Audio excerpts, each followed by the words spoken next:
and welcome to this special film presentation, a collaboration between the Great Way Foundation and Edinburgh 900. My name is Kemi and I'll be your anchor. This film shares the story of Afro-Caribbean people who have made Edinburgh their home. People who came with hope, work hard, and have built lives they are proud of. From business owners and professors to rising stars in politics, women in government to men in law enforcement agencies. This is not just a story of success, it's a story of belonging. It's about the people who are helping to shape Edinburgh's present and future while carrying the richness of their roots. We invite you to listen, to celebrate, and to see the city and its people through a new lens.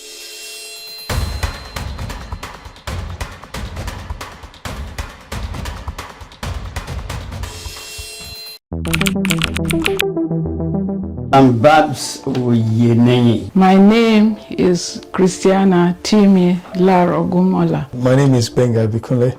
I'm a professor of finance at the University of Edinburgh. I'm based at the business school, and I'm also the director for the Edinburgh Centre for Financial Innovations, also known as ECFI. The ECFI is a flagship fintech center of the University of Edinburgh. My name is Irene Masota. My name is Oluwatokepe Adebayo. I'm mostly known as TK. My name is Karen John, or Karen Shovola because I'm married now. My name is Abiodun Antimelo Yeye. My name is Oswald. My name is Yetunde Oluwagbemisola Okusoya Olabiran. A lot of people call me Bemi. My name is Shola Akiosho. I came to Edinburgh in 1981 as a student to study actuarial after 2 years in Aberdeen doing statistics. My name is Omaba Alfred Bola Abimbola. I say that in Yoruba because that's my origin, where I came from in Nigeria, which means Omaba means prince. My name is Jasveer Singh, and came in Scotland from Leicester in 1983. Well, I used to stay in London, but I came to Edinburgh 2006 purposely because of my business, to come and establish an Afro-Caribbean shop in Edinburgh. I came to Edinburgh first in 1980 as a PhD student in Department of Petroleum Engineering at Hertford University. I graduated from the University of Nottingham in England. We lived in England for quite some time, having our children. Then my husband, after working with Barclays Bank for 15 years, he decided to take up an appointment with the Royal Bank of Scotland. And so the whole family had to relocate to Scotland. I came to Edinburgh for the first time in 2011. I went to St Andrews and I was on my way going back to my base in Norwich when I saw the city, and I thought that I should stop by and take a look. And since 2012 I've made the city my home. I came to the University of Edinburgh to interview for a job. I was lucky to get the job and have been here ever since. So I came to Edinburgh in search of an opportunity to join the university. I came to Edinburgh in 2006 as a student for my master's degree program. I've been in Edinburgh since 2008, so that's 17 years out of my 18 years of living, and my family just brought us here for a better future. I came here to study in 2007. So why I came here was to get a house, get a job. I was born in the beautiful country of Sierra Leone, but I'm now proud to call myself a British citizen. I relocated to join my brother who was already living here. Originally came from Nigeria. I came here for a change of environment initially to be with my brother, who's a gynecologist obstetrician in Scotland. He's been working all over the place here in Scotland. And I thought it would be nice for a change of environment. So I came here, flying through British Caledonia in those days. And I came here, he picked me up from the airport and drove me home, and I met a party in his house. His neighbor was having a party, and I started dancing, rollicking with everybody there, verificating with them, and I thought, wow, this is a nice place, you know, because everybody wants to dance with me. You know, I mean, those days I was like a cone. the king of dance. So I came in straight from Nigeria to Edinburgh for a change of environment, and I love it. As an holidays, to tour around with my wife and the 2 children. Done all the tours up to Glasgow, Aberdeen, Inverness, and end up in Edinburgh. My story starts in Kenya, so there's a link between Kenya and Scotland. So I came here to study. I've made this now home. I've been here for about, I would say, more than half of my life. And I'm not going to say how much that is, because I'll be giving my age away. Initially, it was education. Then you start making your own network, you start finding people, you start finding your feet. And that's why subsequently, after me moving to Edinburgh, my partner joined me, to settle here as home. And the city is very inspiring. When we got married in 1986, where I was working, actually threw a party for me. They brought all the drinks that I use at the party. So where do you want to go if you have that kind of connection within the city or with the city? So I was quite at home, and there's no point in going elsewhere if you have that kind of welcoming attitude from the local. I came here actually in 1983 and came over and for holidays to Scotland. And I was in England before, in Leicester, and came over here and with my wife and 2 children, wandered around everywhere in Scotland, Glasgow, Inverness, Aberdeen, Isle of Skye, then end up in Edinburgh. Edinburgh is such a vibrant city, and we were here, and we will, you see, so wow, that sort of thing. And so when we went back, then I made my mind, I want to come and stay, or I want to do the business in Edinburgh. So I had the opportunity to get just a wee small shop, which was in Craigmillar. At the time Craigmillar was something, very, very rough or something. But we managed to get along with them very nicely. And the people were understanding, and we loved them. I was attracted to Edinburgh not just because of its iconic institutions, academic institutions. I love the city. It's a blend of culture, the history of the city infuses every covered street here. When I finished, I returned back to Nigeria in 1983. I actually got married in between.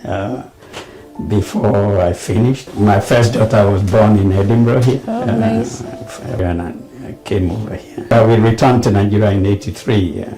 Then Harriet Watt invited me back in 1990 as a senior research associate in charge of oil and gas well engineering. What endeared me to Edinburgh was the scenery, the environment, because it looked just like where I came from, Jos.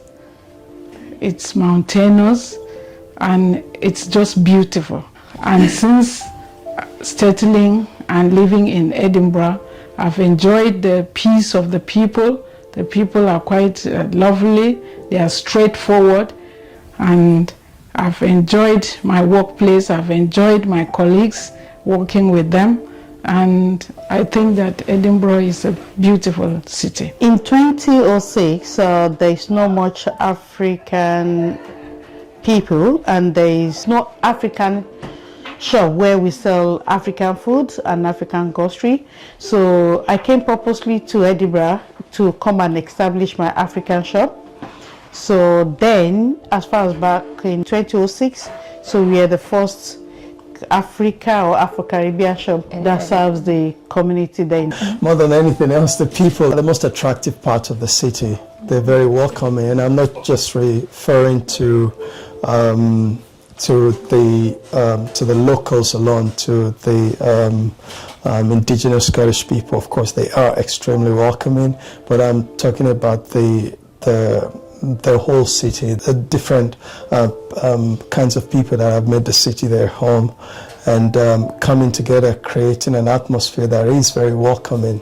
Different cultures, very evident wherever it is you look, and the fact that everyone tries to understand everyone else's viewpoint, and that is very important in building an environment that is welcoming. So for me, the most important part of Edinburgh has been the people I've been lucky enough to meet, but also an important part is for me, my university community. The University of Edinburgh is considered to be one of the best in the world, and that means that I get to meet and interact with people from all over the world. Virtually every country on the planet has got some, maybe a student or a member of staff, an academic, a researcher, and so on and so forth. So having an opportunity to interact with those people almost on a daily basis is a blessing. One of the things I love most in Edinburgh, you won't believe, are the cobblestones. I will stand outside to listen to the cobblestones. I love cycling on the cobblestones. I think you should do it. Get a bicycle and cycle. You feel the vibration of the city. What I appreciate the most about Edinburgh is the education system. So being here from young, I've gone through the nursery, the primary school, the high school, and now in the university. So I appreciate that if you've been in Edinburgh for more than 3 years, then you can get university for free, so you don't have to pay any tuition fees.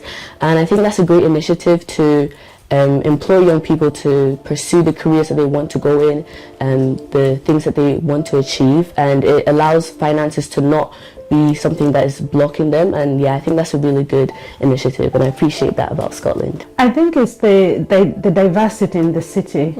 It's sort of architectural beauty, but also in that beauty there's a lot of histories that are linked to us from the past, but also the present history that we make as we move as people and from the continent of Africa to the city, and how different communities over a period of time have evolved and now have made this city a place that they call home. Well, what initially brought me here was family, but what kept me here is the sense of belonging, opportunity and growth that this city has offered me over the years. And where I was staying before, I was homeless. Things were so tough with me. I couldn't understand what was wrong with me. All my hairs were grown up, my face, I was very, very sick, So they took me down to Salvation Army. That was in 2009. That was when I stayed there for 2 years plus before I moved out, then got my house. Then when I came into the ministry, the first thing I did was through pastor who helped me to know what Bible is all about, to encourage me to put more effort with prayers, and I couldn't understand what was scripture. So he mentored me, taught me, and said, go into the Bible, study the Bible, and that was how my life became better. The first of the achievement is we're able to put people together, especially African people, to know where they can source their food and to make them feel at home. That is our priority, and that is our main achievement. And apart from that, we've got 2 to 3 shops now, so in which we supply food. We basically everything about African people. That's what we do in terms of hair products, body products, skincare, food. Talk about everything about Afro-Caribbean food or African. When I first came into Edinburgh and when I went to university, I got a scholarship, from Western region to study in the university, and I joined an organization that time because we don't know at that time. There was no signposting where you can go, who you can meet with, who you can find out who can help you with solution, even career guidance of any sort of form or whatever. He wasn't around, he wasn't available, especially coming from a black nation. There was nothing. So I joined in 1983-84. I joined EREC, Edinburgh Racial Equality Council. It was just basically doing work of racial discrimination with the Commission for Racial Equality that time. But then we have unions, Nigerian unions and stuff, and so on that time, which actually makes life while living in Edinburgh, because Edinburgh is beautiful. So we made the best of it that time. So the narrative changed when I joined African Center. We started African Center in 1990 with the like of Dr. Seraseli and Kami, myself, Tesfu, Sawaz, Leslie Sawaz, Adil Ibrahim, and so many people, Nabri Ngeyi. So we create African Center, bringing people in to help them to gain advantage of what we never gained before, such as, knowing who to talk to when you have a problem about university, colleges, accommodation and everything. It was just one stop where we all gather and celebrate our diversity in Edinburgh. I wanted to become a chair professor at the university when I first joined in 2012, and I was privileged enough to be appointed to that position in 2020. So that is one. But earlier this year, I was elected as a fellow of the Royal Society of Edinburgh, which is Scotland's National Academy. So it's an appointment that underscores the level of contributions you've made to your subject area, to your research area, or to society as a whole. So I think I've been privileged to have been elected a fellow. For me, that's perhaps the highlight when it comes to my career.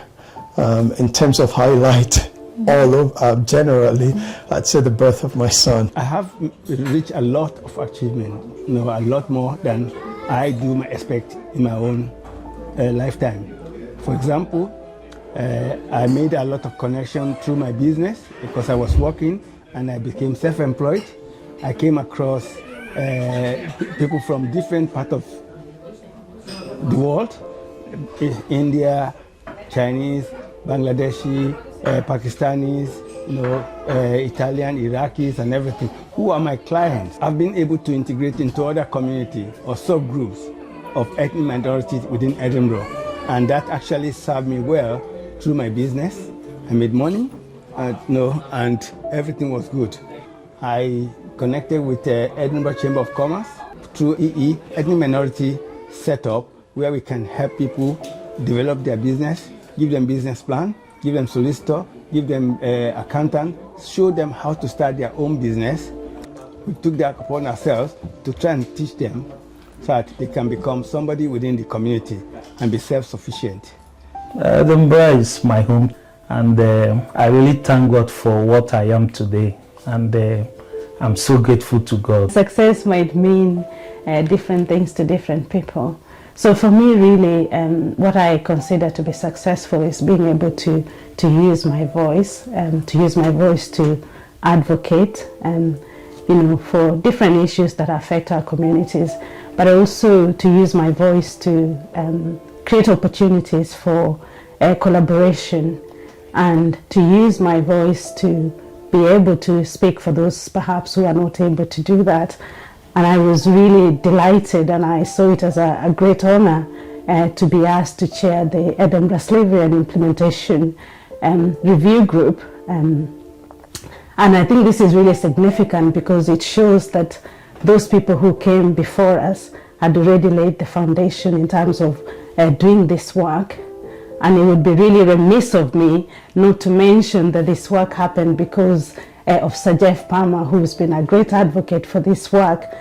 And that also reminds me that we also need to lay the foundation and to create opportunities for others. So I see that as a great success story, to be able to continue doing the work that has been started by people who came before us. When we came over, we had a small shop, and slowly gradually we built our other businesses.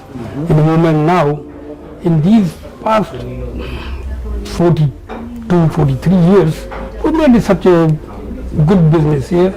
And now where we are, we had a hotel, we had a property, and this is actually restaurant. We opened it with all my community friends, and we wanted to do something, get together, all the communities like it. One of my proudest milestones is establishing a social enterprise that provides entrepreneurial training and skills development, specifically for single mothers in Scotland, and also empowering women, especially those raising children on their own, which has become a mission close to my heart. I also created an online faith-based platform dedicated to single mothers, which now has a following of over 10,000 women.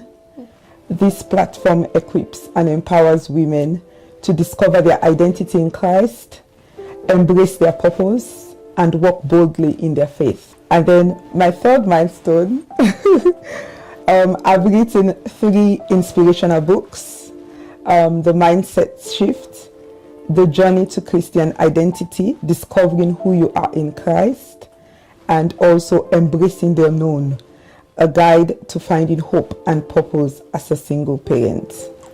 So each book reflects a part of my journey and serves as a guide for others navigating similar paths. I'm brought up to set goals. That's my family motto, really.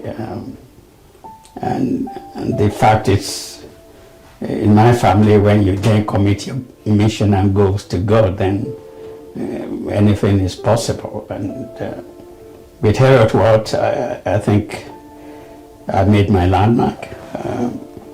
I didn't know it was that much until actually my friend now, who was my boss and also my supervisor, was listing a number of things during my 70th birthday ceremony. I was a bit, I couldn't remember some of those. But I'm proud to say I come from a good home. You have to excel to be an Oyinenyi. I'm not being arrogant about it, but you have to excel. It's no second best. And I think that's what it's been. But at the end, it's part of the goal that reluctantly I had to leave Herod Watt in 1996 because I set time for myself in my milestones. And then Robert Gordon University poached me. I reluctantly left in 96. I became an associate professor there in 97 and a full professor in 2004. But Edinburgh has always been my home. And for the children, because they are school, I think they've gone to wonderful schools. And I didn't want to change that. I think that has molded them. I think the quality of the school, St. Peter's Primary School and George Heriot. Okay, maybe I would have been a millionaire by now, but George Heriot fees were very steep for my kid. But that's the primary thing. Education to me is the foundation of any family. And it's not about what you leave in your will. Give them good education. So that's the way I was taught. That's what I tried to do. I've been able to have a very steady and rewarding but demanding job in the school sector. And I'm very, very pleased that I'm able to continue in my career. I'm a professional teacher, and also I've done different roles within the school, especially as a counseling psychologist. I've been able to add a lot of value to the school system, and as most of the schools I've been to, I will find out that I'm the only minority or the Black Caribbean teacher, and that has been quite useful because I would use my knowledge, my expertise, my skill to sort of help both the children and particularly the parents to have a greater understanding of the society in which they are living in. I've had the great opportunity to be the member of Scottish Youth Parliament for Edinburgh Pentlands for 2.5 years now.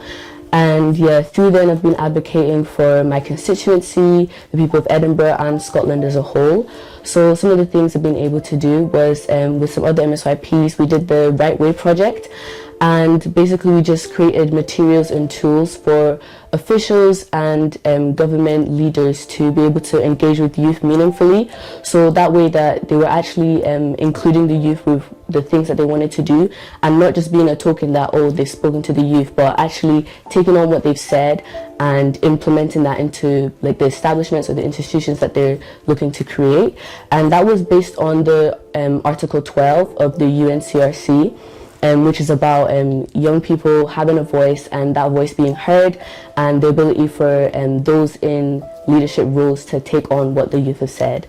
Some other things I've been able to do, I was interviewed by the Open University and BBC for their new show, The Woman Who Changed Modern Scotland. And they interviewed me as a young woman in politics just to hear you know, how I was feeling and just to get an idea of like my experiences.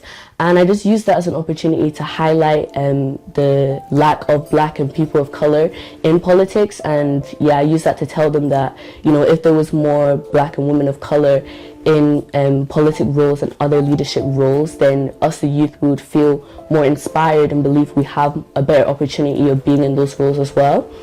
I'd also been on the SQA advisory panel, so that is the Scottish Qualification Assessments, and we spoke directly to those who were involved with the education system, so those who are part of the Scottish Qualification Assessments, the directors, the executives, and from there we just told them directly what the youth were, you know, what the youth wanted to change in their assessments, and especially in the appeal system. So those are just some of the few things as well. And I also had the opportunity to co-lead the Elector event in the Scottish Parliament with some other MSYPs. And again, that was focusing on empowering young women to get involved in politics. And again, I used that as an opportunity to highlight that for Black women, there isn't really that opportunity and availability and resources for them to get involved in politics, and how they need to make those resources available so that we all can be a part of the success story of Edinburgh. My success story so far has been that of tenacity and transformation. From a student arriving, I still remember vividly when I arrived on Princess Street in that court today, to becoming one of the major pillars of the community. For me, is notable. The key milestones within my story include attending the King's Garden Party in 2023 at the Palace of Holyrood House in Edinburgh. This is a prestigious honor for individuals who have done very well supporting their community. Other milestones also include being awarded the Chief Constable's Excellence Award in 2023 for helping to build better relationships with my community.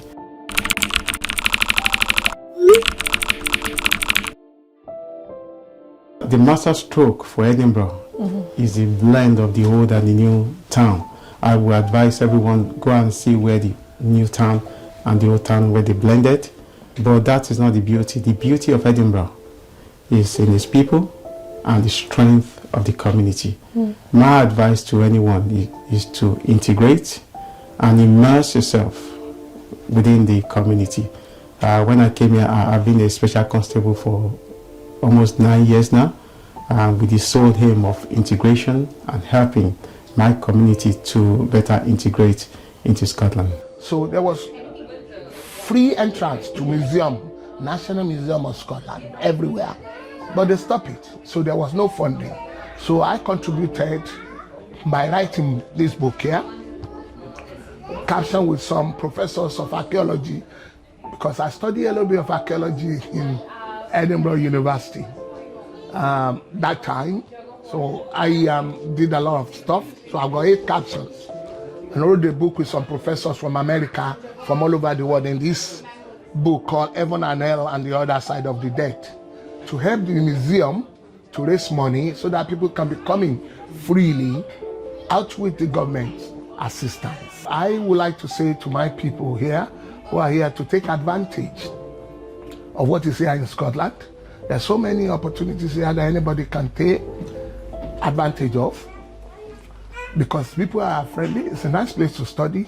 It's a lovely city, and the people here are more friendly than anywhere in the whole of the United Kingdom. So I call Edinburgh my home.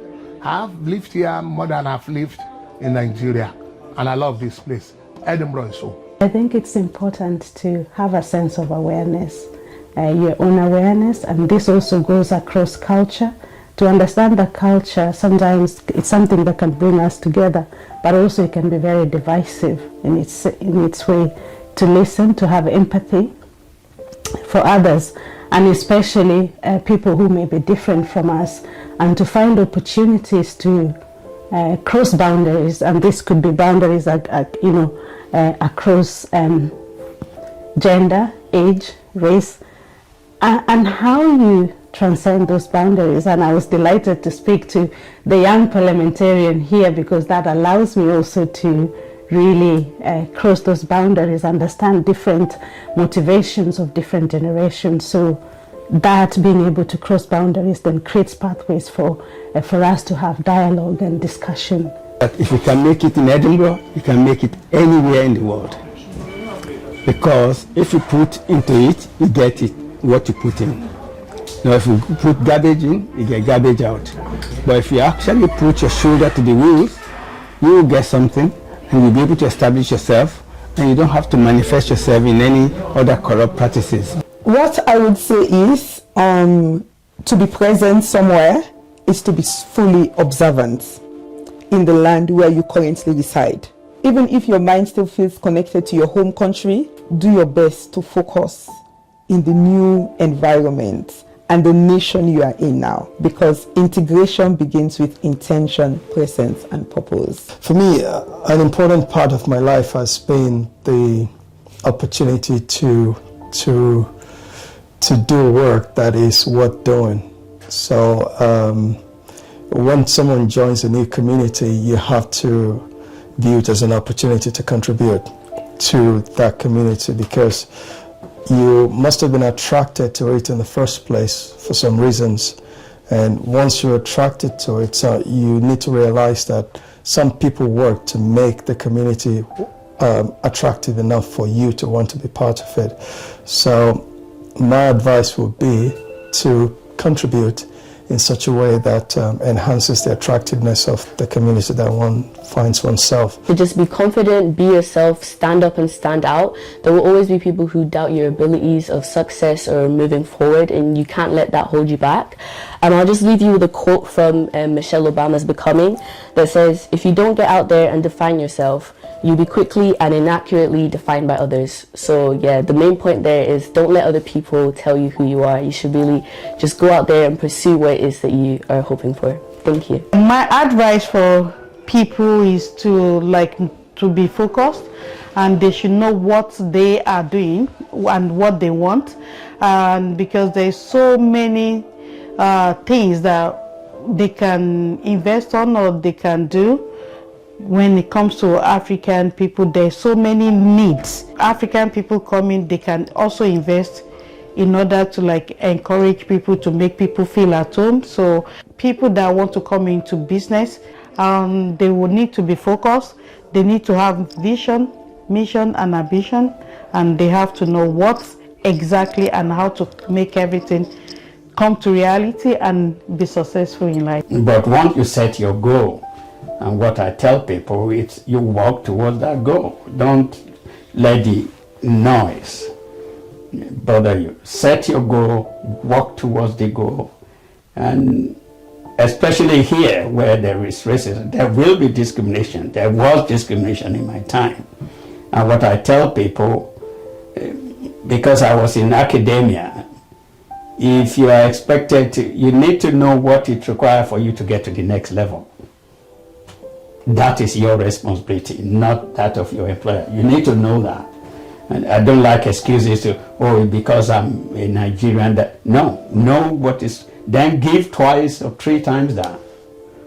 And be honest, be logical. So if you are expected to, let's say, to be a professor, you are expected to, at least like in RGU, you're supposed to bring $1 million every year on research grants or consultancy fees. You are supposed to publish a number of papers. You are supposed to have a number of PhD graduates. Oh, don't say, oh, because Pastor Ogumola was made a professor. You don't know if Pastor Ogumola is a son of the soil. My dean probably had only, in RGU, had only 5 papers enough, but he was my dean. He was the son of the soil. But every other person has to follow those rules. If you don't, then so you have to give more than 1 million. You have to write more than the papers. You have to graduate a number of students. There are years where in a year I have 5 graduates in a year. And it's not the number of graduates, but graduate completions. So as long as our people know that, and I'm just using that as an example. So if you're, let's say, assistant director of nursing in Edinburgh, and what does it take to become a director? You need to work towards that. You need to give double the effort. It's stressful, but you have to do that. That's the advice. But more importantly, you need champions in your life. People will motivate you. So you have mentors. Like I said, Professor Pidin, we meet every month. He still kicks my backside if I'm even late. So you need people like that in your life who try to see you strive. But your kids are also your, believe it or not, are your role model, because they are the ones who motivate you. You can't afford to fail. So if you have kids, and if you're planning to have one, then you also need to have other mentors and people you look up to, who believe in you.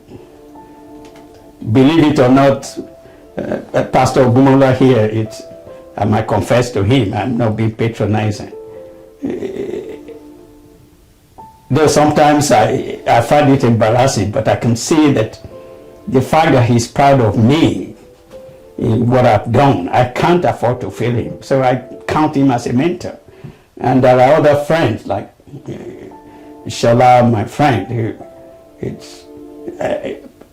I don't like being showed up, but everywhere Chola turns to, oh, meet Professor Babs. I just like to be called Babs, but he said, oh, it's not a Nigerian professor.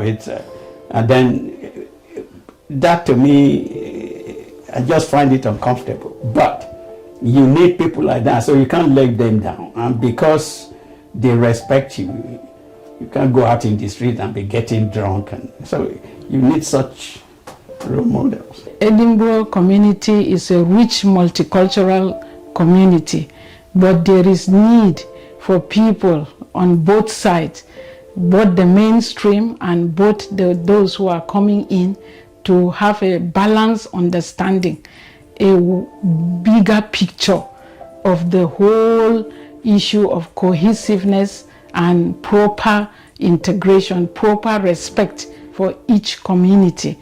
And I've seen this worked very well. The government has really put in a lot of strategies to sort of integrate the different communities within the Scottish community. And there's need for more on both sides, especially for our African Caribbean community coming in.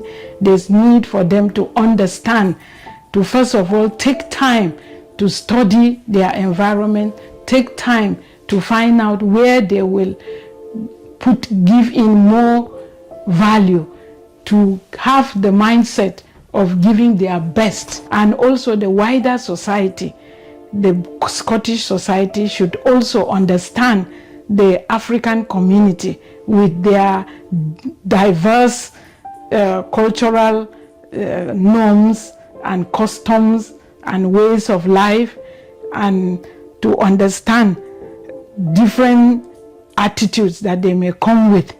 It's not that they want to cause trouble. They are very peaceful people, but maybe some attitudes that the wider society may not understand.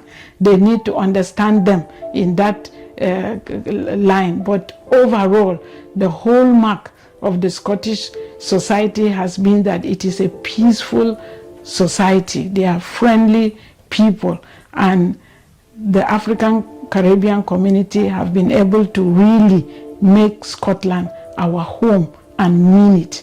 And we have strived. We have not just survived, we have strived, we have prevailed, and we will continue to do very well within the Scottish community.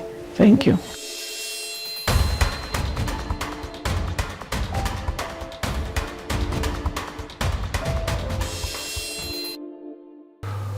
A big appreciation to the City of Edinburgh Council for giving Greatway Foundation the privilege to anchor this film, and which I will call Voices of Resilience. The stories of African Caribbeans who have integrated in Edinburgh over the years and who have been successful has been amplified in this film through extensive interview. I'm Dr. Festus Olu Ogumola, the Chief Executive of Scottish Council of African Churches and Greatway Foundation.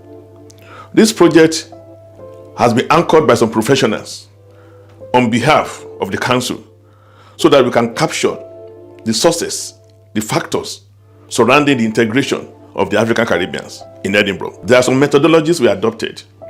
We were able to interview quite a number of them who have been successful, and they gave their opinion on what has been the success factors and what has helped them to achieve their purpose. The key themes that emerged from this production of this film and interview. The first one is the resilience and adaptation. Participants, they spoke extensively on how they have overcome systemic barriers, cultural isolations, and racial discrimination. So we can see that in view of all these things, Edinburgh has welcomed them and has given them room to grow. And this brings into focus that particular message that smooth seas do not make skillful sailors.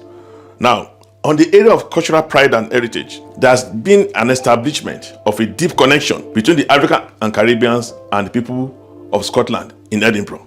And that takes me to what Marcus Garvey said, that a people without the knowledge of their past history, origin, and culture, they are like a tree without roots. The interview, they expressed their pride in their heritage and its influence on their contributions to Scottish society, especially in Edinburgh. On the third part, the community and the contributions. Despite the challenges, these individuals, they are not just surviving, as I've said, they are thriving. And they are giving back to Edinburgh through mentorship, through community initiatives, through entrepreneurship and public service. Now, the greatness of a community is most accurately measured by the compassionate actions of its members. Now, the last aspect of it was the hope and future aspirations. The film captures a collective hope that their stories will inspire future generations to be confident in their identity so as to aim high and build inclusive communities. That brings me back the African proverb that says, if you want to go fast, go alone. But if you want to go far, go together. So the impact and the outcomes of this thing is that the film production has been successfully completed, and a big appreciation to the team that has worked on this to make it successful. The film is compelling. It has captured personal narratives and personal visuals. On the community engagement, the film process itself, it has become a space for reconnections and pride, empowering participants and their networks. And it has provided a legacy tool. The film has served, or is going to serve as an educational and inspirational resource for schools, for council, for community groups across Edinburgh and beyond. In conclusion, this project serves as a testament to the indomitable spirit, the dignity, and contribution of the African Caribbean community in Edinburgh. It underscores the value of inclusion, the richness of multiculturalism, and the importance of representation. And I take solace in the word that says, we are not guests in this city, we are part of the fabric. Thank you very much.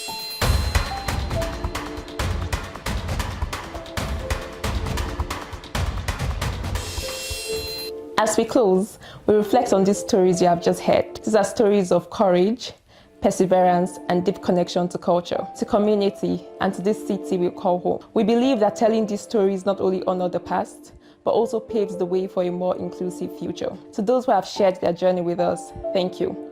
And to all watching, may these stories inspire you to see the greatness in every migrant, in every neighbor, and in every corner of Edinburgh. This is our city. These are our stories. And the best is yet to come. Thank you.